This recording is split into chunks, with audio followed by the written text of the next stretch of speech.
Hey, I'm back with the second half of book 1 of the School for Good and Evil series. By the way, like a lot happens here, so I'm going to be rapid firing, so buckle in. Now let's get right into it.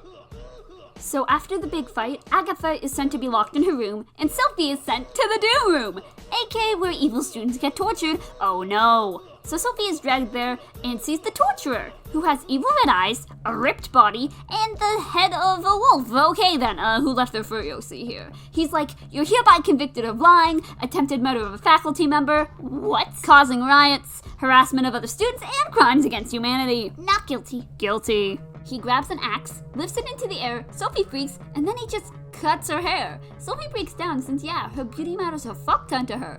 Then when he's not looking, Sophie pushes the beast into the moat and watches him slowly drown. Meanwhile, Agatha is vibing when Sophie jumps in through her window and is like, the answer to the riddle is love. The answer to the dumb riddle is true love, and going by fairy tale logic, they decide in order to prove Sophie is good and get them sent home, they need true love's kiss. And that means making Tedros kiss Sophie, and also to get him to ask her to a fancy ball, if that helps. So with the help of Sophie's badass witch coven, who are only helping because they want Sophie to leave, plus Agatha, they keep trying and failing to make the two kiss. Sophie uses a magic love potion bullet and shoots it at Tedros, but it bounces back off of him and just hits her in the face. So all that earned her was a big red F on her uniform as punishment.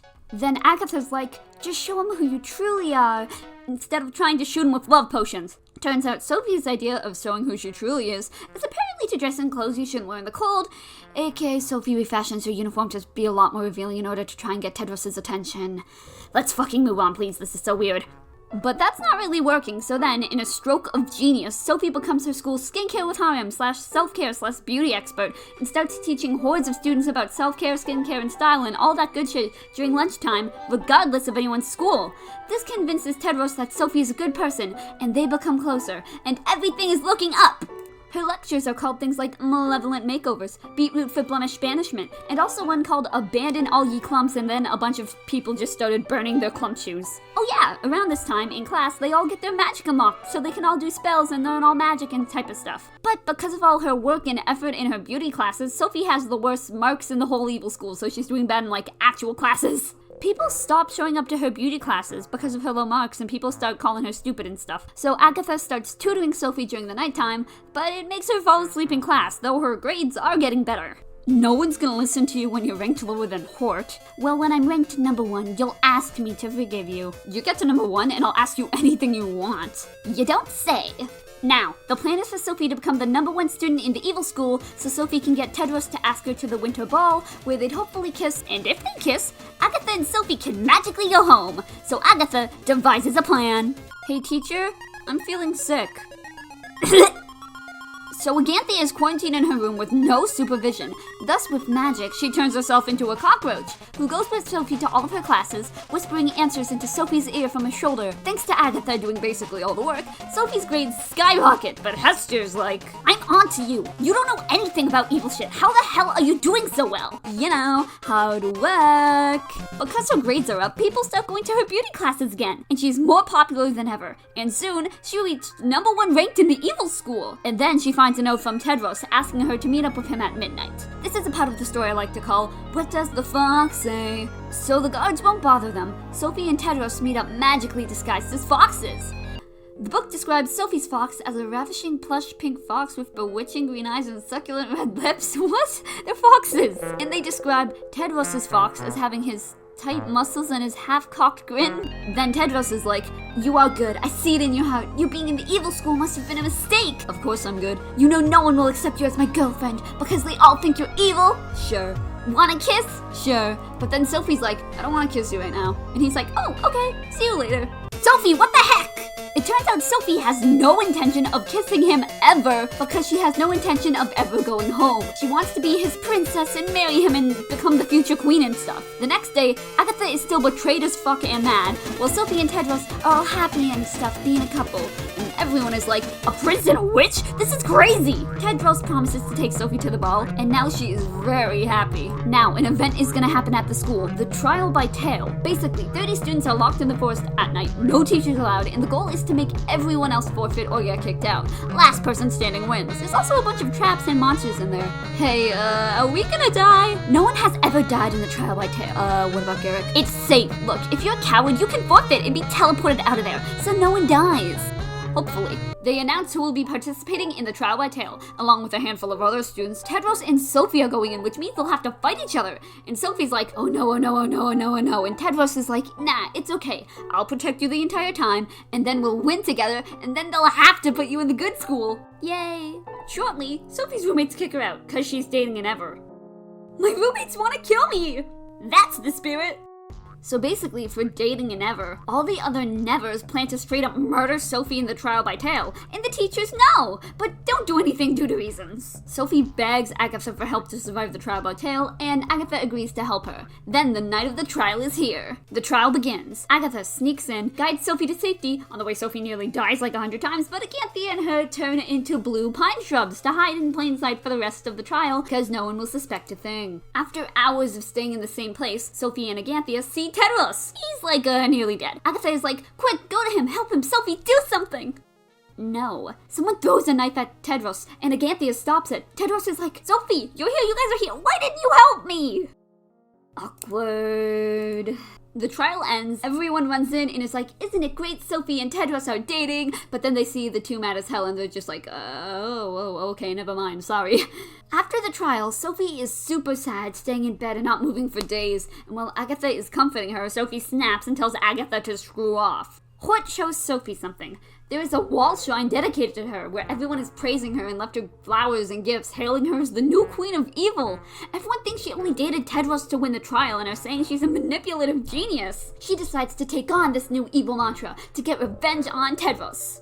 Then Sophie confronts Tedros, telling him she always loved him and asking him to keep the promise he made, taking her to the ball. But he lies, saying he never promised her anything. As revenge, Sophie and the Coven start pulling huge pranks on the good school, like releasing a bunch of chunky pigeons and sending a bull charging through a class. I mean, haven't we all, after a breakup? Meanwhile, Agatha is having a crisis, since without Sophie she has no friends, has no life, feels like a piece of shit, hoping Sophie will take her back as a friend. So basically at the moment, everyone is having a post-breakup emo angst fest. Soon, Professor Dobie talks to Agatha about beauty, and Agatha points out all the hypocrisy in the good school. Professor Dobie insists on inner beauty and helps reconcile Agatha's feelings of despair. Do you realize she was always herself? She was always beautiful. And cry. Very nice, very sweet. But the night before the Circus of Talents, Sophie is going to attack the good school once more, so Agatha rushes to stop her. But before that, she runs into her cryptic, future-sighted seer of a history teacher, Professor Satter, who gives her ominous warnings before quitting his job at the school and disappearing into thin air. Well, he probably isn't going to be crazy important to the rest of the series.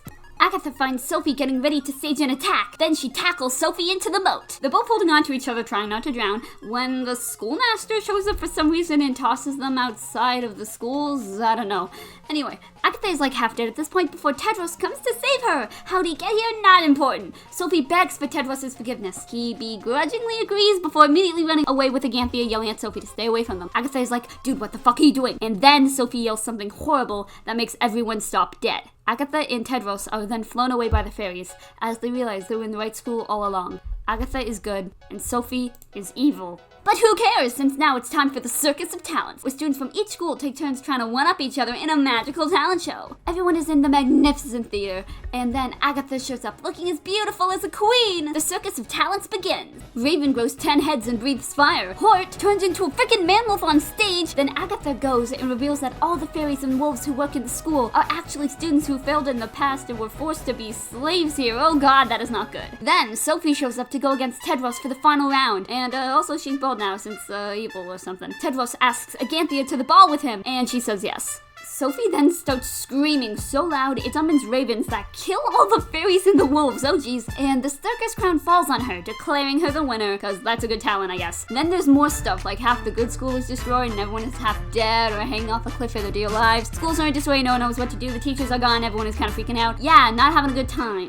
Meanwhile, in the evil school, Hester, Annabelle, and Dot are trying to figure out what the heck to do when Sophie just waltzes in. They trap her in their room, but she seems unfazed. Soon in the evil school, everyone finds these weird invitations telling them to go to the evil hall at 8 p.m. The students in the good school get paranoid and all decide that Sophie must be working with all the evil students, so they resolve to murder everyone in the evil school, and Agatha has to stop them. She climbs out a window and holds on for dear life as she starts trying to get to the evil school to warn them. Agatha makes it and walks into a huge evil-themed ball where all the evil students are blushing and being clumsy dorks while trying to have a good time. They tell her they all found the ballroom like this and that Sophie must have set it up. Then the other students start banging at the doors. Sophie shows up and asks Agatha to dance with her, to show everyone that they're all chill and also so all the good students won't kill Sophie. Agatha agrees and the other students burst into the hall. Everyone is arguing and magic shapeshifting and everyone is fighting everyone, don't worry about it. Then a bunch of water spits everyone out into the moat. Sophie remembers the magical fairy tale pen, the Storian, and starts climbing the schoolmaster's tower to write the ending herself or kill the schoolmaster and destroy the pen. Who knows, Night's still young. Sophie gets in and the schoolmaster is like, I love you, we're evil, kiss me! And Agatha shows up and they both jump from the tower trying to get away from him. The schoolmaster hurls the Storian at Aganthia, but Sophie lunges and takes the stab instead for her best friend. Everyone stops fighting around them when the swan crests on the uniforms come to freaking life and this newly formed ghost who came out of nowhere is like, oh, you fucked up! But the schoolmaster is like, hey dead brother who I murdered, go away! You can't do shit without a mortal body, you can't touch me! So this ghost goes over to the corpse of that shadow guy from earlier, casually possesses him, gives it swan wings, and chases down the schoolmaster while the students watch on in utter confusion. He catches the schoolmaster and straight up murders him midair with his beak, and then is like, peace, and fades into gold dust and dies. That was entirely out of nowhere, that was not foreshadowed at all. Everyone watches as Agatha helplessly tries to heal Sophie. Agatha comforts her, telling her she's not evil, she's human. Sophie's last words are, I love you, as she dies in Agatha's arms. Agatha kisses Sophie, and true love's kiss brings her back to life. Sophie's like, who needs boys? And they hug. And the schools are cast in a golden light as all the uniforms melt into a silver one, equal at last. No more good, no more evil. A princess and a witch together. As their bodies glow with light, they are both magically sent home at last. They shoehorn in the word friends in the last sentence to try and make you think it's platonic, but you know that isn't platonic. That was sapphic as hell. Spoilers in 3, 2, 1. Then later in the series, a lot of this is retconned, and Sophie and Aganthia are written to be related, even though that makes no goddamn sense. Yeah, that's some bullshit. That is Book 3, page 600 to 604, comes out of nowhere. It is complete bullshit, and they bring the dead satyr guy back from the dead just to say, oh my god, you guys aren't gay. It's impossible for you to be gay. Anyway, bye. Hey, thanks for watching. I used Premiere Pro and Medibang Paint for all of this. I only started working on this proper, in February, and I'm still getting the hang of this stuff. I may do the other books, I may not. I don't know. I'm gonna be busy for a while, so it's all up in the air.